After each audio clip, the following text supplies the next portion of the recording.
হাল ছেড়ো না বন্ধু, বরং কণ্ঠ ছাড়ো জোরে প্রতিপা স্লোগান নিয়ে পথনাটক উৎসবে মুখর শহর সুনামগঞ্জ।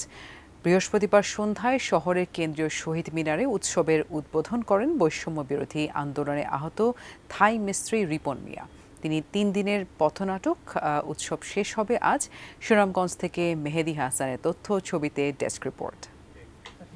প্রসারিত করার জন্য হাওড়ের জেলা সুনামগঞ্জের খ্যাতি লোকসংস্কৃতির জেলা হিসেবেও।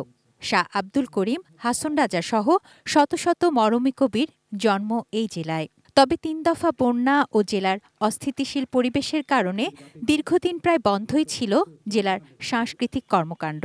অবশেষে বৃহস্পতিবার সন্ধ্যায় 3 দিনব্যাপী পথনাটক উৎসব ঘিরে যেন প্রাণ ফিরে পেল ভাটির জেলার সাংস্কৃতিক অঙ্গন। শহরের কেন্দ্রীয় উৎসবের উদ্বোধন করেন বৈষম্য বিরোধী আন্দোলনে আহত থাই মিস্ত্রি রিপন মিয়া। এক একটি দল তাদের নাটকে তুলে ধরেন জেলার লোকসংস্কৃতির ঐতিহ্যকে।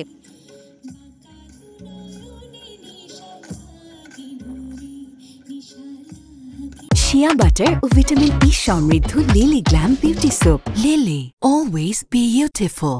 দীর্ঘদিন পর জেলা শহরে এমন একটি উৎসব আয়োজনে মুগ্ধ দর্শকরা। সবার প্রত্যাশা এমন উৎসব যেন এখন থেকে হয় নিয়মিত ও আরও বড় পরিসরে।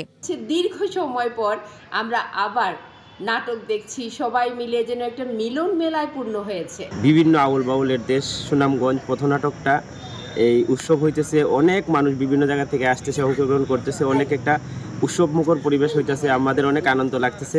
আমরা যেহেতু দাবি করি আমাদের সুনামগঞ্জ সংস্কৃতির রাজধানী, এই সংস্কৃতি চর্চার মাধ্যমে আমাদের সুনামগঞ্জের সংস্কৃতি আরও দূর এগিয়ে যাবে। তাই আসুন এই সংস্কৃতির মাধ্যমে, এই পথনাটকের মাধ্যমে আবার আমরা বাংলাদেশকে নতুন করে গড়ে তুলি। সাংস্কৃতিক অঙ্গনের কার্যক্রম আগের থেকে আরও ব্যাপকভাবে, জোরালোভাবে, একেবারে গণমানুষের সাথে নিবিড়ভাবে একীভূত হয়ে আমাদের সেই কার্যক্রম পরিচালিত হবে। এরই একটি জানান এবং বার্তা দেওয়া হচ্ছে পথনাটক উৎসবের মধ্য দিয়ে। তুনা জিনা তনু, ডেস্ক রিপোর্ট, ইটিএন নিউজ।